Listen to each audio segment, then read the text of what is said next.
सूर्य ग्रहों में श्रेष्ठ है और चंद्रमा नक्षत्रों में श्रेष्ठ है। उसी प्रकार प्रयाग सभी तीर्थों में सर्वश्रेष्ठ है।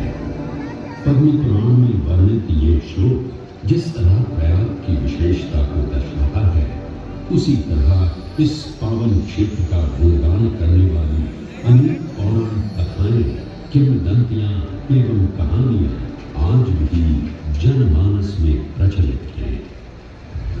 ऐसी ही एक पौराणिक कथा है जो भगवान ब्रह्मा को प्रयाग से जोड़ती है। मान्यताओं के अनुसार भगवान ब्रह्मा को यज्ञ करने हेतु एक दिव्य स्थान की आवश्यकता थी, जिसके चयन को लेकर वे बड़ी ही दुविधा में थे। अपनी दुविधा के निवारण हेतु भगवान ब्रह्मा नागों के देवता महाराज शेषनाग के यहाँ पहुंचे और उनसे कहा, हे आदिशेष, मैं यज्ञ करने हेतु इस सृष्टि में एक ऐसा स्थान ढूंढ रहा हूं जो दिव्यता और पवित्रता की दृष्टि से सर्वोत्तम हो। क्या आप मुझे ऐसा कोई उपयुक्त स्थान बता सकते हैं जो सभी तीर्थों में सर्वश्रेष्ठ हो? जगत रचयिता को मेरा प्रणाम। भगवान, मैं धन्य हूं कि आपने मुझे इस योग्य समझा। क्यों ना आप स्वयं ही सभी पवित्र स्थानों का मूल्यांकन करें। ऐसा कीजिए, आप तुला के एक पलड़े पर सप्तपुरियों को रखिए और दूसरे पलड़े पर भगवान विष्णु के स्थायी निवास प्रयाग को रखिए, जिसका भार सबसे अधिक आए। मेरे विचार में वही सर्वश्रेष्ठ तीर्थ होगा। इस मूल्यांकन के परिणाम स्वरूप प्रयाग का पलड़ा ही भारी रहा। इस तरह प्रयाग की प्रधानता सिद्ध हुई और तभी से इसे तीर्थों का राजा कहा जाने लगा। आज भी ऐसी मान्यता है कि भगवान ब्रह्मा ने गंगा नदी के पश्चिमी तट पर 10 अश्वमेध यज्ञ संपन्न किए थे। आज उस स्थान को हम दशाश्वमेध घाट के नाम से जानते हैं। भगवान ब्रह्मा के अलावा इंद्रदेव, वरुण देव एवं सोमदेव ने भी प्रयाग क्षेत्र में ही भगवान विष्णु की आराधना करने हेतु यज्ञ किए थे, जिससे उन्हें भी श्री हरि का आशीर्वाद प्राप्त हुआ। प्रयाग शब्द में प्र का अर्थ है प्रकृष्ट और याग का अर्थ होता है यज्ञ। इसीलिए इन दो शब्दों से बना प्रयाग सबसे पवित्र स्थान माना जाता है। प्रयाग ही संसार में एकमात्र ऐसा पावन क्षेत्र है जहाँ 3 पवित्र नदियों का संगम होता है। इस संगम का भी एक अनूठा महत्व है।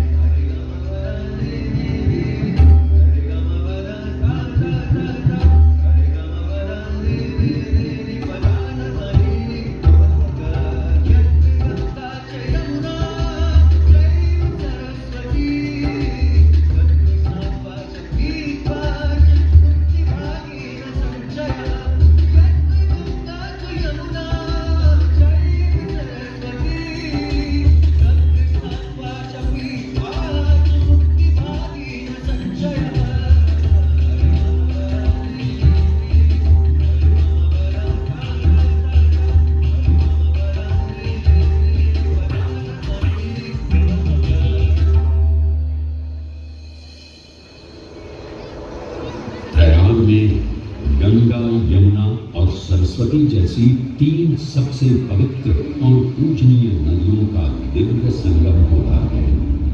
इन नदियों के संगम में स्नान करने एवं संगम का जल ग्रहण करने से मनुष्य मुक्ति का अधिकारी बन जाता है और इसमें किंचित भी संदेह नहीं है। ब्रह्म पुराण में ब्रह्मा जी भी कहते हैं कि प्रयाग में सरस्वती जी अदृश्य रूप में आकर गंगा जी से मिलती है। इसलिए इस क्षेत्र को सरस्वती तीर्थ संगम भी कहा गया है। सरस्वती नदी के अदृश्य रूप से मिलने के पीछे भी एक पौराणिक कथा सुनने को मिलती है।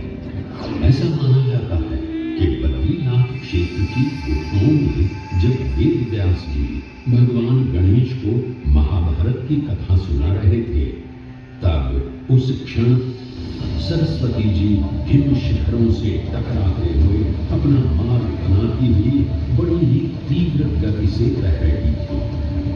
सरस्वती नदी के इस तेज बहाव से उत्पन्न होने वाली तेज ध्वनि वेद व्यास जी का ध्यान भंग कर रही थी। इसलिए महर्षि वेद व्यास जी ने सरस्वती जी से वेद ध्वनि को कम करने का आग्रह किया, परंतु उनके अनुरोध उपरांत भी जब सरस्वती नदी के वेग एवं ध्वनि में कोई कमी नहीं हुई तो उन्होंने क्रोधित होकर सरस्वती जी को श्राप दे दिया और कहा कि वे अब धरती के भीतर यानी कि पाताल लोक में प्रवाहित होंगे। तब से ये माना जाता है कि हिम शिखरों से उद्गमित हुई सरस्वती नदी उत्तराखंड के माना गांव से आगे अपने अदृश्य रूप में प्रवाहित होती है।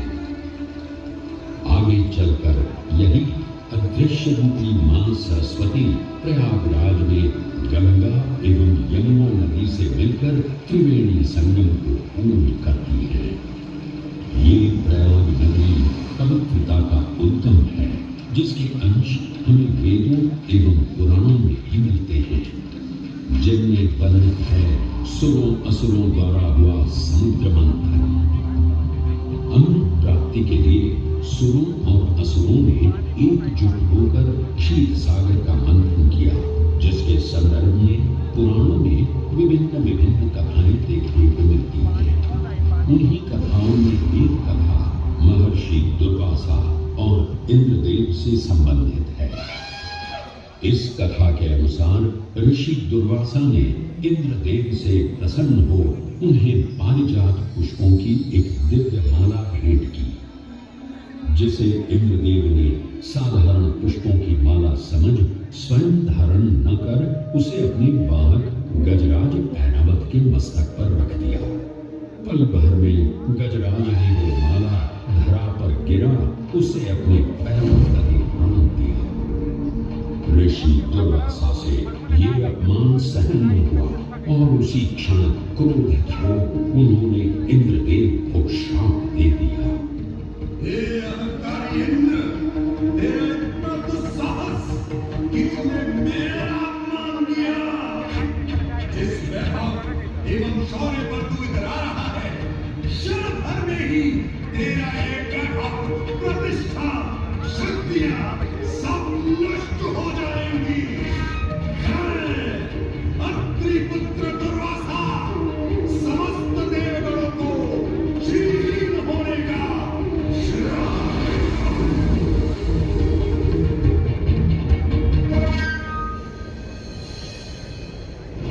इस श्राप के परिणाम स्वरूप स्वर्गलोक से लेकर वैकुंठ धाम तक का सारा वैभव चला गया। जहां स्वर्गलोक में सभी देवता अपना वैभव एवं शक्तियां खो चुके थे, वहीं वैकुंठ धाम में मां लक्ष्मी भी क्षीर सागर की गहराइयों में चली गई। उनके जाते ही सृष्टि का संतुलन बिगड़ने लगा एवं असुर राजा बलि ने तीनों लोग अपने अधीन कर लिए। ये सब देखकर सभी देवतागण अपने श्राप के निवारण हेतु भगवान विष्णु की शरण में जा पहुंचे और कहने लगे, हे पालनहार, हे स्वामी, अब आप ही हमें इस अन्यथा हम अपनी शक्तियों से सदैव वंचित ही रहेंगे और युद्ध में कभी भी असुरों का सामना नहीं कर पाएंगे। हे देवराज, ऋषि दुर्वासा के श्राप से सभी देवतागण जीवन मृत्यु के काल चक्र में बंध चुके हैं। इस काल चक्र एवं श्राप से मुक्त होने के लिए अब केवल एक ही मार्ग शेष है और वो है समुद्र मंथन। इस समुद्र मंथन से निकलने वाले रत्न ही आपके खोए हुए यश, वैभव और कीर्ति को पुनः स्थापित करेंगे।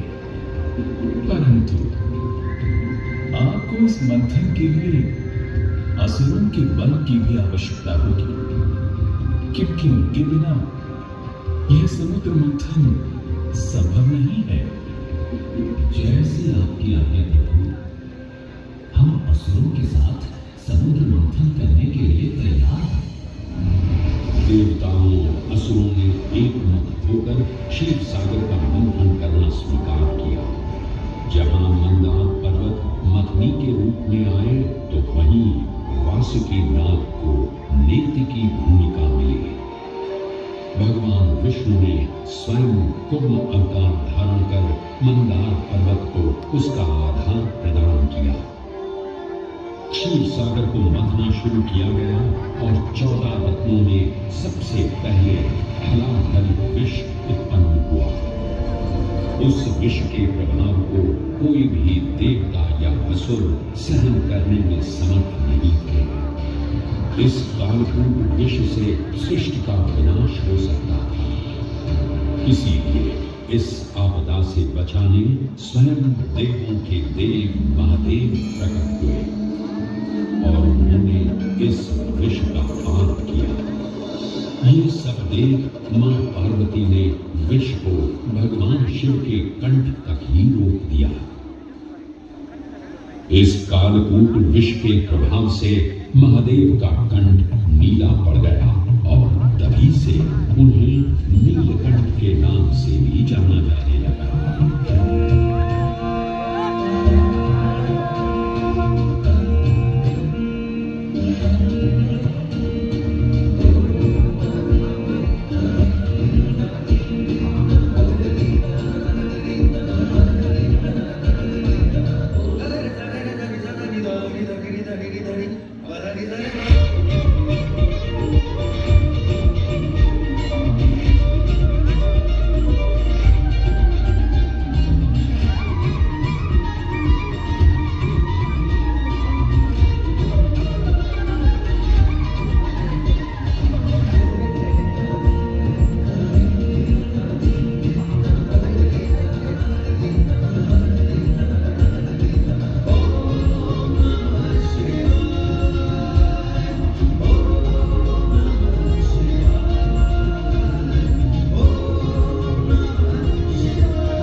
हलाहल के पश्चात समुद्र की गहराइयों से मां लक्ष्मी का आगमन हुआ, जिन्हें भगवान विष्णु ने वरण करके अपनी अर्धांगिनी बना दिया।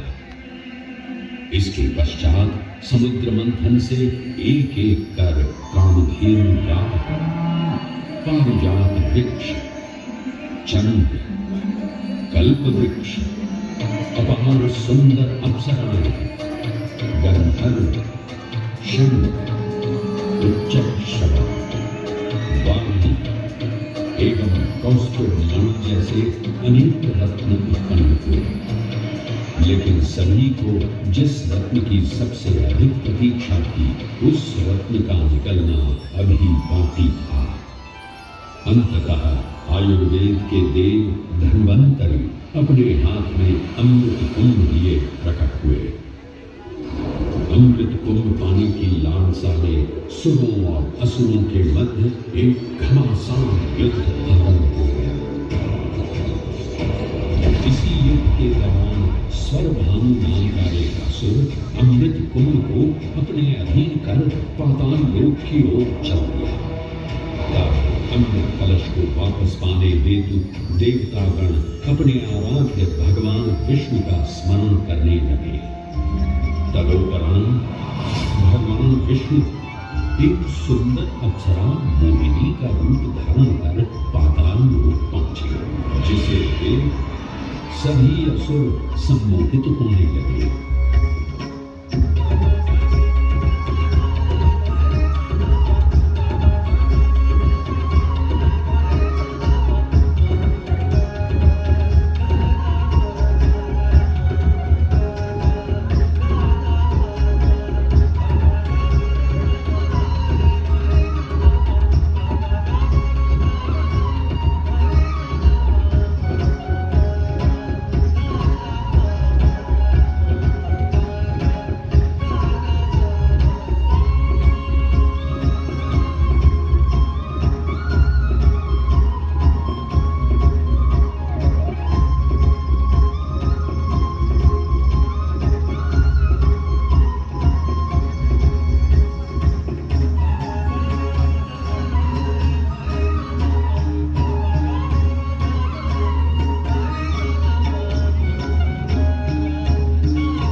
ये सुंदर अप्सरा कौन है? ये कहां से आई है? इसने तो मेरा मन ही मोह लिया। इसे तो मैं ही लेकर रहूंगा।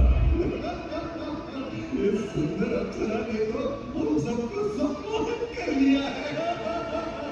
हे सुंदरी, तुम कौन हो और यहाँ क्यों आई हो?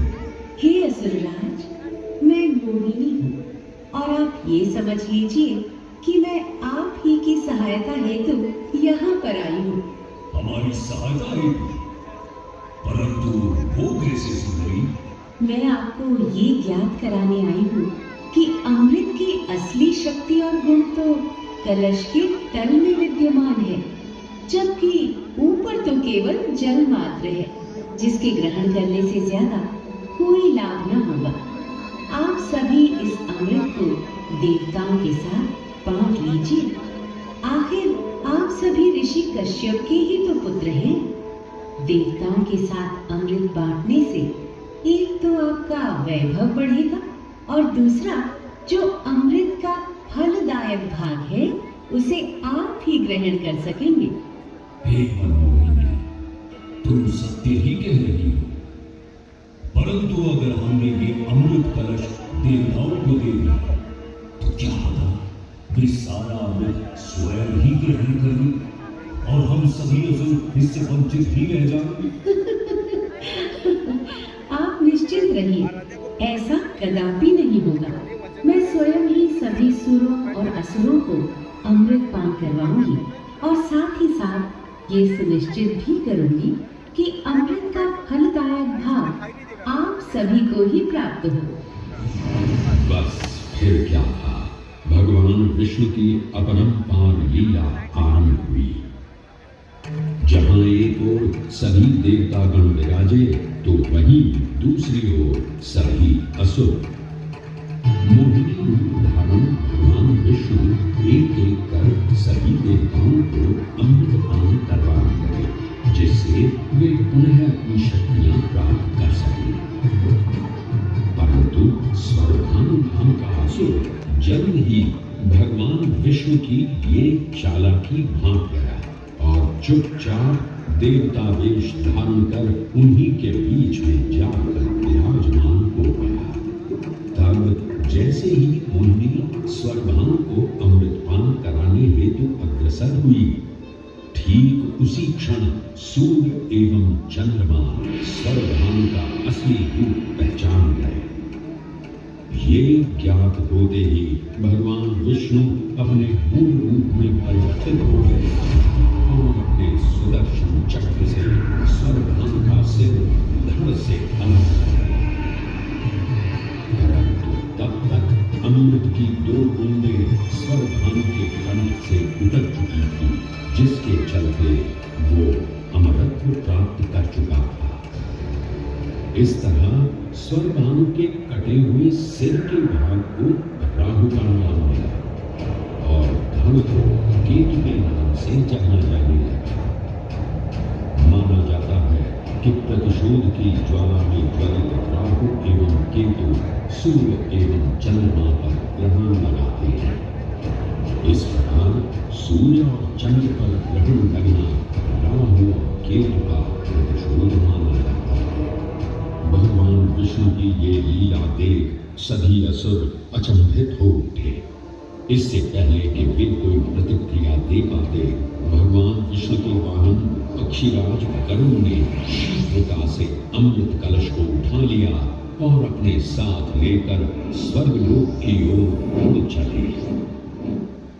कहते हैं पक्षीराज की इस यात्रा के दौरान पृथ्वी पर 4 जगह अमृत की कुछ बूंदें छलक कर गिर पड़ी थी और इन बूंदों से उन नगरों की नदियों के पानी में अमृत जैसे गुण आ रहे थे। वे 4 स्थान हरिद्वार, प्रयाग, उज्जैन एवं नासिक है और यही कारण है कि इन 4 नगरों में कुंभ का पर्व मनाया जाता है।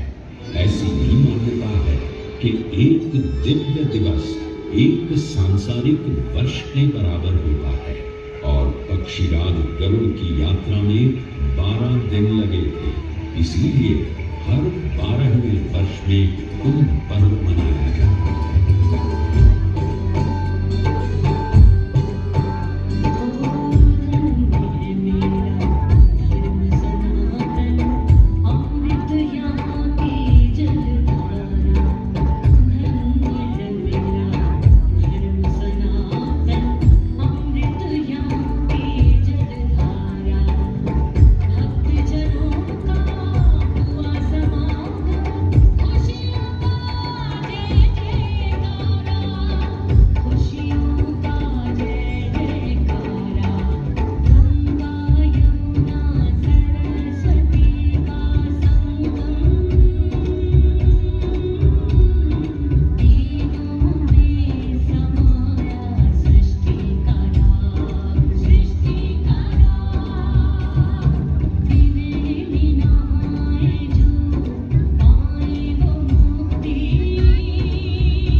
ग्रहों के अनूठे संरेखण से सुनिश्चित होता ये कुंभ महापर्व प्रयाग की भूमि पर उसी नक्षत्र में आयोजित होता है जिस नक्षत्र में यहाँ अमृत की बूंदें गिरी थी। गणनाओं के अनुसार जब बृहस्पति वृषभ राशि में और सूर्य चंद्रमा मकर राशि चक्र में प्रवेश करते हैं तब प्रयागराज में कुंभ पर्व आयोजित किया जाता है। सनातन धर्म की प्राचीनतम धरोहर माना जाने वाला ये कुंभ पर्व भारत ही नहीं बल्कि विश्व भर से आए करोड़ों श्रद्धालुओं का स्वागत करता है। कुंभ पर्व केवल एक पर्व ही नहीं बल्कि एक तीर्थ का अवसर भी है जहां लाखों करोड़ों श्रद्धालु कल्पवास के नियमों का पालन करते हैं। पौष पूर्णिमा से लेकर माघ पूर्णिमा तक चलने वाले कल्पवास के दौरान तीर्थालु सांसारिक सुखों को त्याग कर तपस्वी संतों की तरह कुटिया में रहते हैं। उनकी दिनचर्या ब्रह्म मुहूर्त में गंगा स्नान से शुरू हो संध्या वंदना और भजन कीर्तन जैसे आध्यात्मिक कार्यों के साथ रात्रि तक समाप्त होती है। श्रद्धालु दिन में केवल एक ही बार भोजन ग्रहण कर मानसिक रूप से धैर्य, अहिंसा और भक्ति भाव में लिप्त रहते हैं। ऐसी मान्यता है कि जो कल्पवासी मोक्ष की अभिलाषा लिए कुंभ पर्व में कल्पवास के नियमों का पालन करते हैं, उन्हें मोक्ष अवश्य ही प्राप्त होता है। पारंपरिक रूप से इस आध्यात्मिक पर्व की औपचारिक शुरुआत का श्रेय 8वीं शताब्दी के हिंदू दार्शनिक और संत आदि शंकराचार्य को दिया जाता है। उन्होंने न केवल 4 पवित्र मठों पुरी, श्रृंगेरी, द्वारका और बद्रीनाथ की स्थापना की थी, बल्कि सन्यासी परंपरा को जीवित रखने हेतु 10वां सन्यासी व्यवस्था का गठन भी किया गया, जिसके अंतर्गत निर्वाण, अटल, निरंजन, आनंद, जूना, आवाहन और अग्निसात नामक 7 अखाड़े निर्मित हुए। आदि शंकराचार्य का उद्देश्य शास्त्रों के ज्ञान को आपस में साझा कर सनातन धर्म के दार्शनिक आधारों को सुदृढ़ और परिपक्व करना था। अतः धर्म की सभी शाखाओं को संगठित रखने हेतु आदि शंकराचार्य ने प्रयाग की भूमि पर कुंभ पर्व को पुनः आयोजित किया। आज के इस दौर में कुंभ पर्व की महत्ता का अनुमान इसी बात से लगाया जा सकता है कि यूनेस्को द्वारा मानवता की अमूल्य सांस्कृतिक विरासत की प्रतिनिधि सूची में इस पर्व को शामिल किया गया है।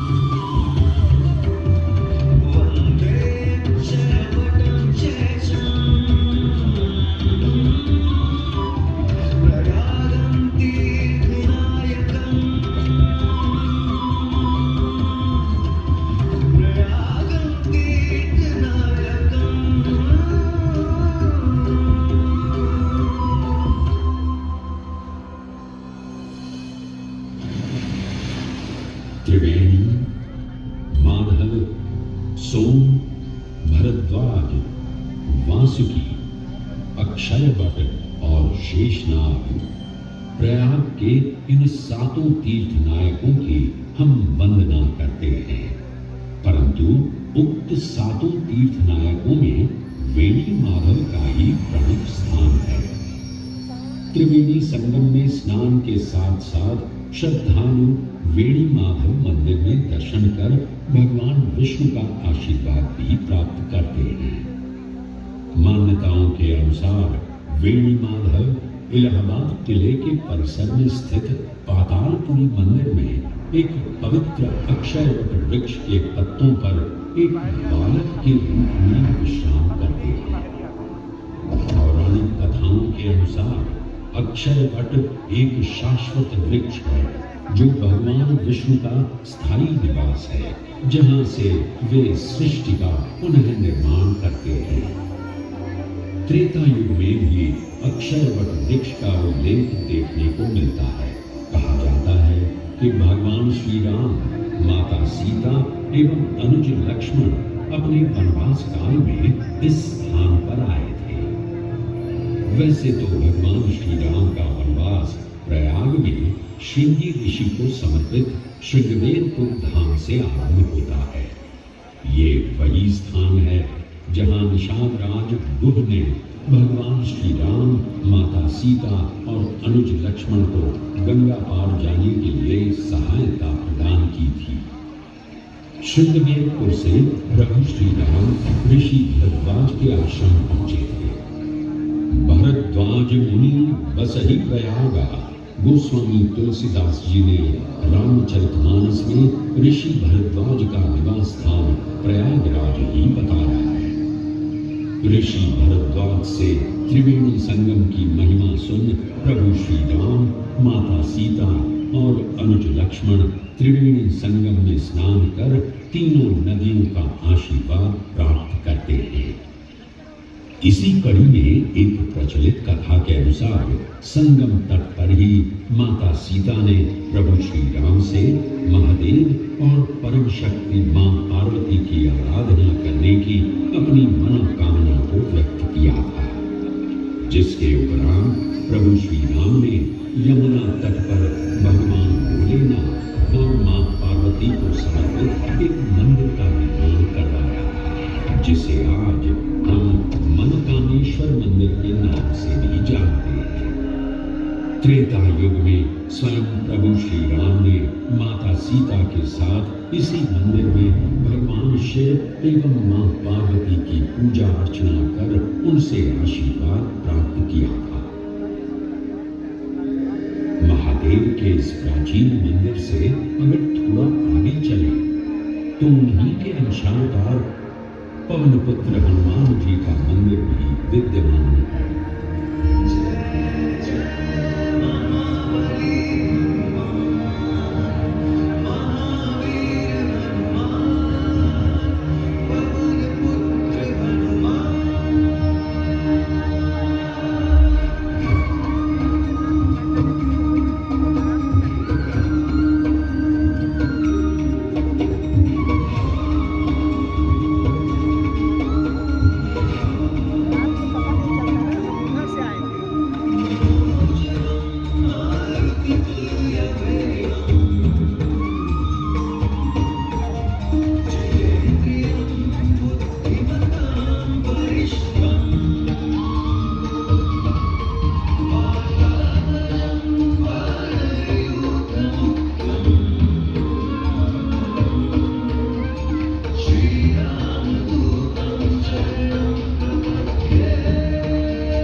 एक ऐसा अनूठा मंदिर है जहां हनुमान जी लेटे हुए दिखाई देते हैं। प्रचलित कथाओं की माने तो हनुमान जी के आदेशानुसार बाघंबरी बाबा को इस तट पर उत्खनन करते समय हनुमान जी की एक दिव्य मूर्ति प्राप्त हुई थी, जिसके फलस्वरूप आज यहाँ बड़े हनुमान जी का मंदिर विद्यमान है। इस चमत्कार से विस्मयाभिभूत हुए बाबा बाघंबरी ने हनुमान जी की सेवा में अपना जीवन समर्पित कर दिया। आज भी इस मंदिर की देखरेख का कार्यभार बाघंबरी गद्दी ने ही संभाल रखा है। पुराण एवं अनेक धार्मिक ग्रंथों में वर्णित प्रयाग क्षेत्र के कौशाम्बी का उल्लेख देखने को मिलता है। कौशाम्बी प्राचीन भारतीय वत्स महाजनपद की राजधानी थी। गौतम बुद्ध ने अपने तपस्वी जीवन के 6ठे और 9वें वर्ष यहीं बिताए और अपने अनुयायियों को कई महत्वपूर्ण धर्मोपदेश भी दिए। बौद्ध धर्म से अगर जैन परंपरा की ओर चले तो ऐसी मान्यताएं आज भी प्रचलित हैं कि प्राचीन तीर्थंकर ऋषभदेव ने भी वत्स देश में ही ज्ञान प्राप्त किया। इसके अलावा 6ठे जैन तीर्थंकर पद्म प्रभु का जन्म इक्ष्वाकु वंश में राजा श्रीधर और रानी सुसीमा देवी के घर कौशाम्बी में ही हुआ था। यहाँ तक कि मगध सम्राट अशोक ने भी अपनी शाही देखभाल के लिए इसे अपनी उपराजधानी बनाया था। तथ्यों को टटोलें तो अशोक की याद आज भी इस क्षेत्र में देखने को मिलती है। धार्मिक विविधता से परिपूर्ण प्रयाग क्षेत्र एक ऐसा अनूठा क्षेत्र है जहां ज्ञान का प्रकाश फैलाने सिख गुरु भी पधारे हैं। प्रयागराज के अहियापुर गुरुद्वारा पक्की संगत साहिब इसी की एक बेजोड़ निशानी है। माना जाता है कि श्री गुरु तेग बहादुर जी अपनी यात्रा के दौरान 6 महीने इसी स्थान पर रुके थे। यहाँ वे प्रार्थना और ध्यान करते थे, इसलिए इसे तप स्थान भी कहा गया है। ये कहना गलत नहीं होगा कि त्रिवेणी संगम के तट पर गुरुओं और संतों की शिक्षाओं का अनूठा समावेश है। ये गुरुद्वारा पक्की संगत साहिब इलाहाबाद या इलाहाबाद के नाम से कुछ समय के लिए चर्चित ये प्रयागराज आज भी जीवंत है। धर्म और संस्कृति का अनूठा इतिहास संजोए हुए तीर्थराज प्रयागराज में वेणी माधव, शिव और शक्ति के विभिन्न स्वरूप आज भी विद्यमान हैं, जो इस पावन क्षेत्र को अद्वितीय बनाते हैं। प्रयागराज की इतनी विशाल पृष्ठभूमि समझने के बाद लगता है कि ये कहना कभी गलत नहीं होगा